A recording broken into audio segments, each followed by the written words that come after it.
আসসালামু আলাইকুম। আপনাদের মাঝে আজকে একটা ভিডিও তুলে ধরেছি। এটা একটা ওয়াটার চিলার। এটা 80 লিটারের ক্যাপাসিটার ওয়াটার চিলার। এটা একটা আমাদের গ্রামের মসজিদের। এর প্রবলেম ছিল এটার চেম্বারের মধ্যে কোথাও লিকেজ হয়েছে এবং গ্যাসটা বেরিয়েছে, সেই জন্য এটা রিপেয়ারিং করছি। তো আমরা ফার্স্টেই হাওয়া ভরেছি এবং হাওয়া ভরতে ভরতেই আমরা কিন্তু লিকেজটা পেয়ে গেছি, কারণ এই দিক থেকেই গ্যাসটা বেরিয়ে গিয়েছে এবং আমরা যে কম্প্রেসার দিয়ে হাওয়া ভরেছি সেই হাওয়াটাও কিন্তু এই দিক থেকে বেরোচ্ছিল, আমরা আওয়াজ পাচ্ছিলাম। তারপর আমরা ওইখানটা খুলে দেখি যে হ্যাঁ, ওইখানটার মধ্যেই লিকেজ।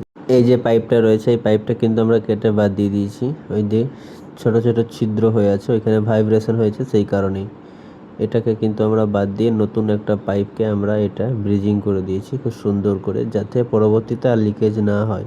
আগে যেরকম পিউ ফর্ম দিয়ে পেস্টিং করা ছিল সেই রকমভাবে কিন্তু আমি আবার ফর্মটা লাগিয়ে পুরো পেস্টিং করে দিলাম প্লেটটা।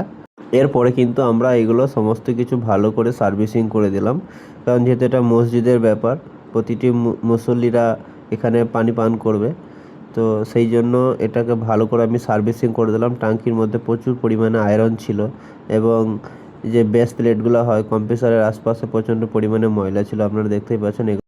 এরপরে আমরা ভ্যাকুয়ামে বসিয়ে কিন্তু গ্যাস চেঞ্জ করে নিলাম। গ্যাস কমপ্লিট হয়ে গেছে। এটা আমি এখানে হাইড্রোকার্বন অ্যাপ্লাই করেছি।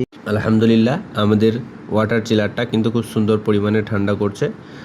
তো আমাদের কাজ কমপ্লিট। তো আমার এই ভিডিওটা কেমন লাগলো, এবং একটি কথা, আমরা কিন্তু এই মসজিদ মাদ্রাসার কাজ করে কোনো আমরা পেমেন্ট আমরা নিই না। আল্লাহর কাছে লাখ লাখ শুকরিয়া। আল্লাহ, তুমি যেন আমাদেরকে এভাবেই প্রতিটি কাজে এগিয়ে দিও এবং আমাদেরকে ভালো রাখো, সুস্থ রাখো। আল্লাহ।